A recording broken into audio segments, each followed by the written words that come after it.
Good morning, everyone. Thanks so much for coming out for this exciting announcement today. I have a number of folks up here with me by the lectern, which, by the way, is sandbagged to keep it still in this wind. Thank you for putting up with the wind.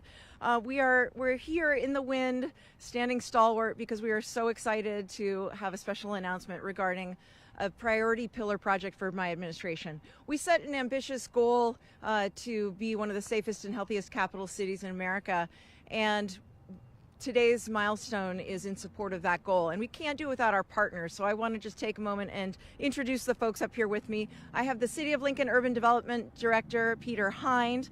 We also have BIC Construction partner, Justin Schultz, Centerpoint President and CEO, Topher Hansen, and Nebraska Field Office Director for HUD, Kitty Amaya, as well as a leader on our City Council, Lincoln City Council member Brody Weber. And thank you also, Jeff Chambers is here from the UNL Nebraska Center for Children, Families, and the Law, and a pivotal partner in this work.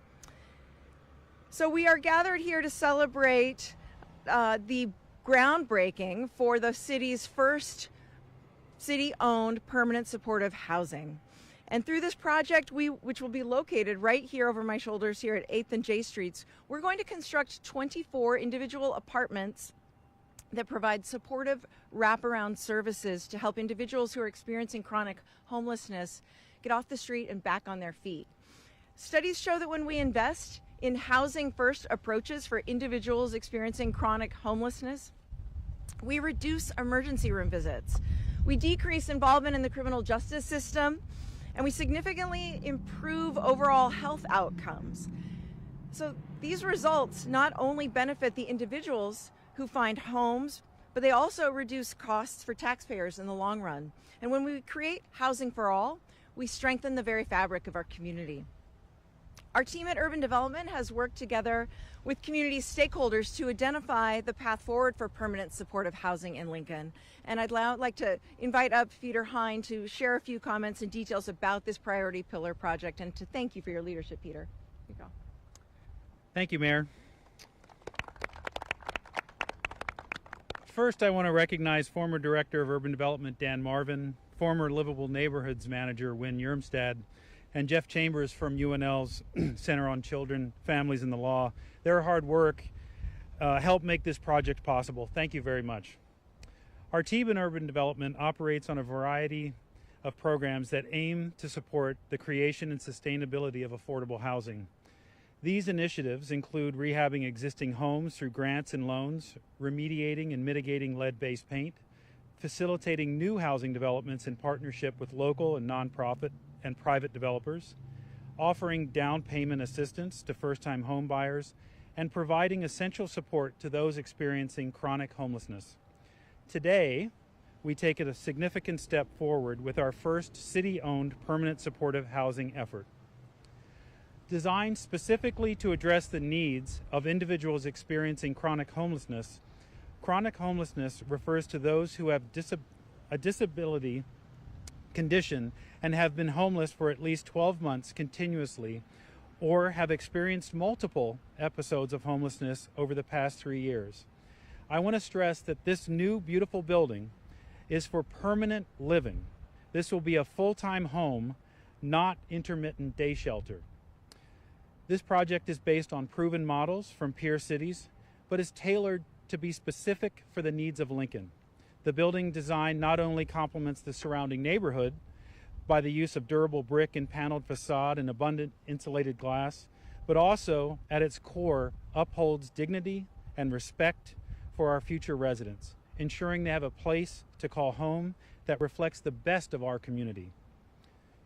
We know many of the residents will be here due to trauma, addiction, and stress. Utilizing trauma-informed design, the design team collaboratively worked to ensure a connection to nature by providing balanced daylight and access to views to the outdoors for every resident. Colors and materials are selected to create a sense of calm and promote wellness. Acoustic separation and sound transfer has also been considered to minimize the stress of noise and also promote the sense of community within the building. Heating and cooling will be controlled by each resident, providing and empowering a sense of ownership and self-determination. Each living unit is designed with both emotional and physical safety in mind. For example, when one enters each living space, there is no hidden corners or blind spots, allowing residents to comprehend the totality of what they're going to call home. The architecture physically promotes and supports mental wellness and stability. On the ground floor, there are spaces to be social and spaces for quiet contemplation. In the private outdoor space, there is a safe area for gardening to promote food security and access to healthy food choices. This also promotes a sense of community and sharing. Gardening also provides hope. When you sow a seed and water the plant, you are imagining a future filled with sustenance and accomplishment. The funding for this project, $5.2 million, is from the Home American Rescue Plan and State Department of Economic Development ARPA funds. Through a thoughtful design process from Sinclair Hilly Architects and their consultants, we are happy to say we have designed a project that is within our budget. For annual operating expenses, the City of Lincoln was fortunate to secure $292,253 in annual renewal funds through HUD, a Continuum of Care grant. In addition to these funds, we will be partnering with the Lincoln Housing Authority to provide housing vouchers to residents who qualify for support. Additional funding will come from the City of Lincoln's Affordable Housing Fund. We are excited to announce that following a competitive bid process, we selected BIC Construction to serve as the general contractor. We look forward to the space they will create to positively impact both the residents and our entire community. Everyone involved in this effort is united behind a shared goal: to create a permanent, supportive environment where individuals can thrive. We are creating more than just a structure. We are building a community rooted in dignity, stability, and opportunity for all. It represents our community's commitment to solving chronic homelessness with compassion and dignity to provide a long-term support needed for lasting change. Mayor?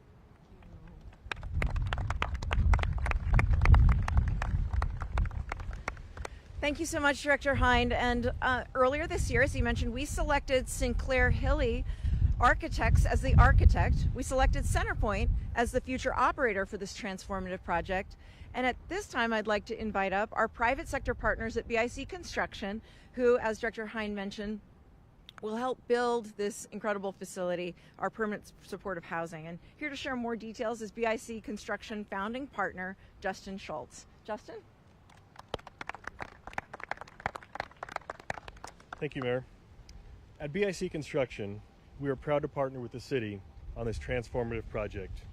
Our role is to build a space where people can regain stability and dignity. From the moment we break ground, we're committed to ensuring that every detail of this building supports the mission of permanent supportive housing. It's about more than brick and mortar. It's about creating a safe, welcoming home for the people who need it. Our team is committed to completing this project on time and within budget. We understand the importance of delivering this vital resource to the community as quickly and efficiently as possible. We take that responsibility seriously. We'll begin site demolition next week, and significant changes will be visible early next year as we prepare for full site construction. We'll work diligently to see the project completed by fall of 2025. We believe in the power of this project to positively impact not only the future residents, but also the broader Lincoln community. Thank you. Thank you so much, Justin. We're so excited for you to get underway. Now, CenterPoint has been a cornerstone of support for our most vulnerable residents, offering essential services that address both immediate needs and long-term recovery.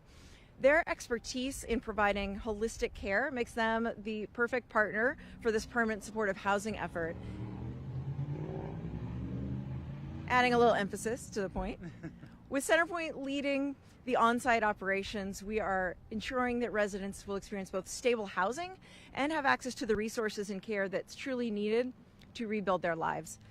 To share more about the impact of their work and their role in this project, I'm pleased to introduce Topher Hansen, the CEO and president of CenterPoint. Topher? Thank you, Mayor.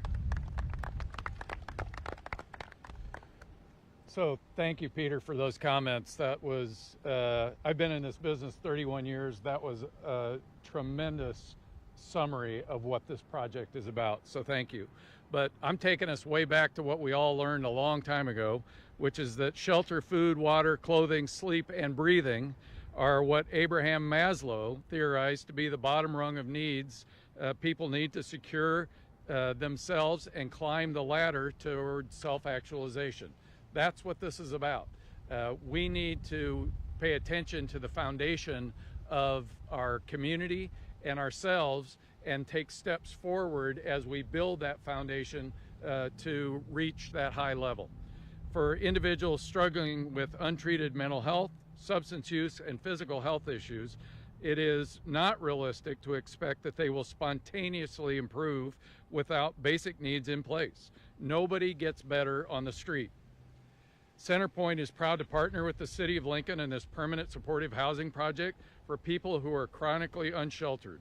More than just an apartment building, there are also people and programming that give the residents an opportunity to step forward into a healthy, independent life. The compassionate initiative by the mayor is the right step for the community. Thank you for what you're doing. CenterPoint currently operates 215 supportive housing apartments in Lincoln, but this one is different because we will be able to have full-time staff on hand 24/7 to help each resident get connected to the healthcare and other services they need to continue those steps forward. CenterPoint operates more than 40 programs that are available to each person living in these apartments, including mental health and substance use therapy, primary care services, psychiatric medication management, and pharmacy services. We have provided services like these in Lincoln for 51 years and deliver leading-edge care to the people we serve. We know this business. We are proud to take this step forward with the mayor and her administration to bring positive solutions forward to address the issues our community faces with people who are unsheltered and experiencing untreated healthcare issues. Mayor. Thank you so much, Topher. We're so grateful for the incredible partnership that the City of Lincoln has with CenterPoint, and it's going to continue right here on this ground.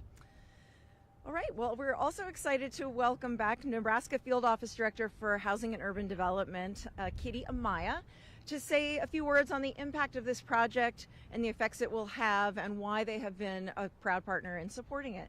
Kitty, thank you for being here.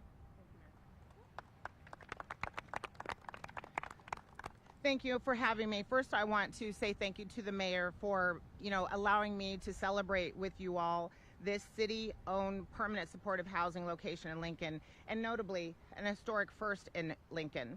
The mayor has shared with all of us that this project to house the chronically homeless is one of her administration's priority pillars. What we also know is that in order to end homelessness for those who are unsheltered, we have to have a home for them to lay their head. Under the leadership of Acting Secretary of HUD, Adrian Todman, HUD is also committed to housing people experiencing homelessness and providing them with safe, affordable, and sustainable options. This top priority for the Biden administration illustrates that by HOME, the American Rescue Plan's historic funding to address homelessness and recently adopted All-In initiative is setting a goal of ending homelessness by 25% by next year. We're helping to do that. Similarly, HUD announced in 2024 that $3.16 billion will be committed to continuum of care programs, housing assistance, and supportive housing for people experiencing homelessness. This also is the largest amount of annual federal funding that provides expanded housing and services projects for people who are experiencing unshelteredness. But in order for it to all work, we must have partners working together to address these priorities, the community answering the big question, what do Nebraskans need and how will we pay for it? One of those big partners is the state of Nebraska, Department of Economic Development, that will provide $4.1 million of HUD's home ARP funds to help this project come to fruition. Permanent supportive housing funding is more than money. It is the centerpiece of the holistic way in which this housing with services allows its residents to become who they are meant to be. HUD's permanent supportive housing funding under its continuum of care program led by Jeff Chambers of the Center for Children, Family, and Law is in the amount of over $300,000. Permanent supportive housing is a beneficial strategy in addressing homelessness for several reasons.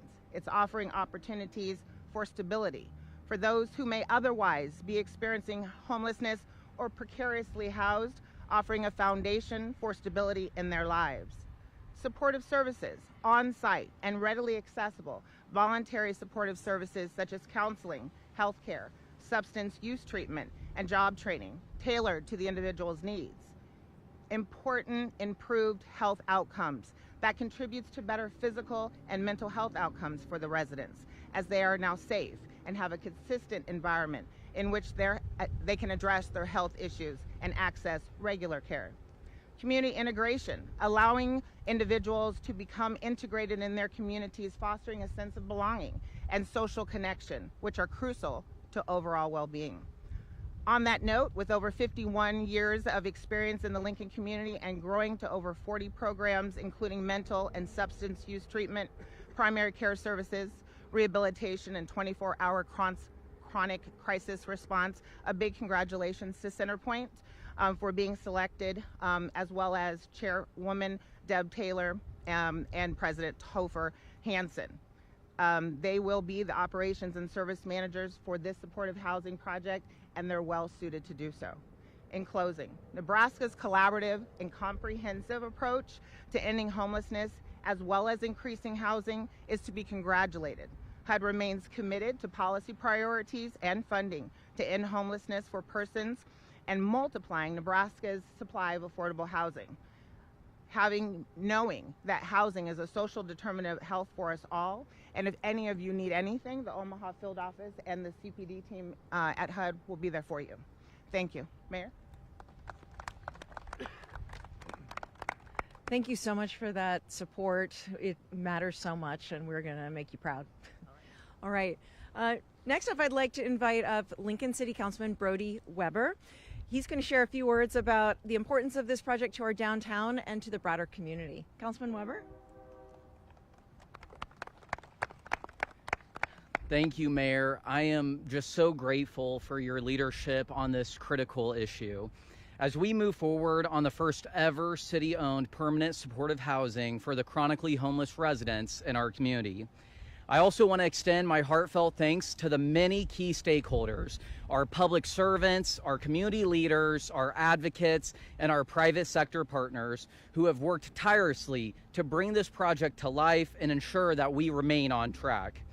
I want to especially thank my friend Topher Hansen at Centerpoint, who has embodied Lincoln's spirit of looking out for your neighbor and having the faith that your neighbor is looking out for you. As Northwest Lincoln's voice on the City Council, including our downtown area that we all know and love, especially on game days, I'm incredibly proud and excited about this project. Permanent supportive housing isn't just a solution for today's challenges. It is a long-term investment in the health, the safety, and the vitality of Lincoln, benefiting not only our downtown residents, but our business owners, our visitors, and just as importantly, our chronically homeless neighbors. Permanent supportive housing is not just a roof over someone's head. It is a transformative step forward to stability, self-sufficiency, and preserving one's dignity. Lincoln is committed to reconnecting all of our neighbors with hope and opportunity, ensuring that we are all fully integrated into the fabric of our community. Thank you again, Mayor Leirion Gaylor Baird, and to all of our partners in this project who've made this vision a reality. Thank you. Thank you for your leadership, Councilman Weber, and for your support of this project. Today's groundbreaking makes the next step in our ongoing commitment to support our most vulnerable neighbors and build a healthier, stronger Lincoln for all. Together, with our partners in the public and private sectors, we're turning that vision into reality and ensuring that every individual has an opportunity to regain stability, rebuild their lives, and rejoin the fabric of our community. So thank you all for being such an important part of this important milestone. And with that, we would be happy to take any questions from the media who are with us. The time frame stream of construction. When's it going to open? Do you want to come back up into? Yeah, as I mentioned earlier, next week we're going to start with the groundbreaking. So you'll see some activity behind me here. And then the scheduled completion is in the fall of 2025, so next fall. Correct. Thanks, Jessica. Other questions? Yes, Anthony. So how big are the apartment rooms going to be? Can you speak to that a bit? Yes. I don't know if we have the exact measurements, but the design is very important to us, and Peter can speak a little to that. Sure. The size of the units are essentially like a studio apartment. As I mentioned, the design team worked very hard. When you enter the room, there's a small kitchenette, there's a bathroom, there's a twin bed, and a small sitting area with abundant windows facing out to the outdoors that are operable to provide fresh air. And so they're small in size, but they pack a lot of amenities for people to make it feel like home. There's also a lot of public space, ample space for circulation, and as I mentioned on the first floor, social spaces for people to gather. Furnishing the rooms? Yes, the rooms will have a small table and chairs, a bed, and then a small kitchenette, sink, refrigerator, something to cook on, and also a full bathroom. And we also have designed in some furniture that will be a place for people to put their own belongings to, again, make it feel like it's their home, that they can have photographs of family and other mementos that they might want to have in their space. Do the services you provide involve meals or anything, or they're independent in terms of? We will not be providing meals, structured meals. Is there a central kitchen in the, do you want to talk about the community area and the community sort of pieces that are there? Sure. So it's their apartment. So think of it that way. It is their apartment, and they have a cooktop and equipment to create their own food. But we're going to be supportive of them in that effort. So to the extent they don't have great cooking skills, then we'll work with that and help them build that repertoire so they can make healthy food. And part of the recovery process, we look at it in a biopsychosocial way. And so the biology of what food is going into their system, what medicines they might need, things like that is the biological piece. And then helping to build their social and psychological environments so they're successful. We're trying to get them to a place of happy.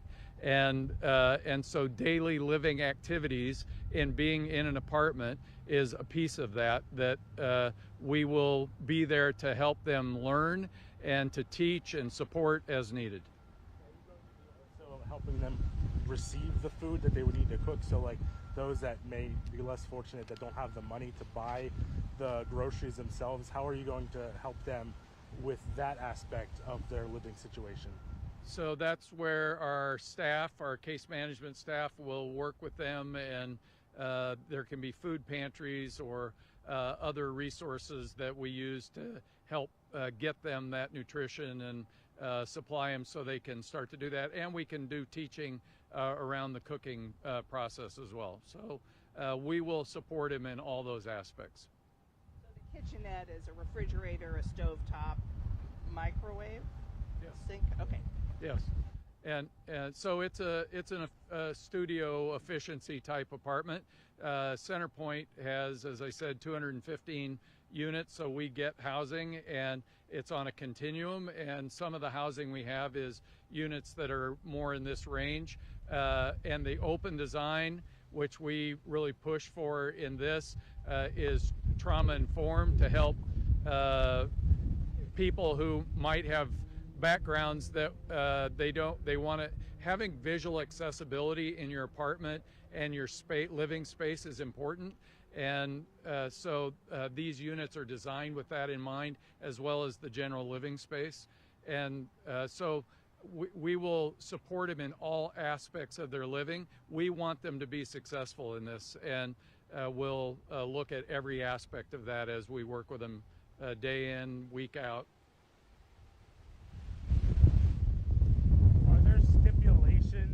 to who, I guess, other stipulations to living there, like you know, no drugs or alcohol, anything like that, where you know, there's a requirement of what you need to do in order to live here?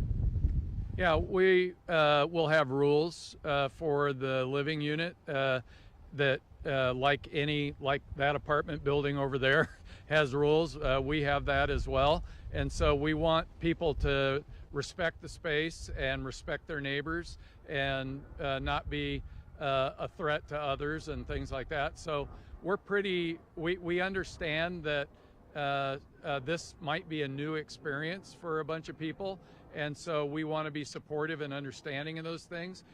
So we have some tolerance, but we're not going to bend over and break. The importance of the entire 24-plex is the key priority, that everybody needs to be able to figure out how to live together, and we'll work with people in order to get that to happen. But sometimes people violate the rules and threaten the environment, so to speak, and so then we'll respond accordingly, whatever the situation presents. Will there be rent? Yes. Well, I suggested $1 million a month, but I know that's not possible. So, but people are subsidized from Social Security or the Lincoln Housing Authority or other avenues, or HUD subsidies to be able to afford it. So we're going to match what their situation is. So if somebody comes in and they have zero money, then they'll be completely subsidized. But the hope would be then within a year or like that, then what we do is are able to get them to a point where they could start to work and earn money, and so that subsidy would reduce according to their income and things like that. So we see this as a progression forward. But there's not going to be a requirement to work in order to pay rent after so many years or months? Well, every situation has its specifics, and so if someone is disabled from mental illness and not able to work, then that person will be at 100% subsidy. But if there are people who are able to work some, then the subsidy would reduce according to their income, and we do periodic, as they start to work, we'll do periodic income statements and so on to help understand that. So again, we do a lot of this, and we have that full range. We have people who are disabled from mental illness and are on 100% subsidy, and we have people who are in apartments who work and are under partial subsidy. We're going to go ahead and wrap up, and we can get you your answers later, if that's okay. We're going to move on with the ribbon cutting. Okay. Wonderful. Well, thank you. It's now time to officially break ground on this exciting project. So can all the speakers please step up to the line in the ground, and we'll grab shovels and get this done.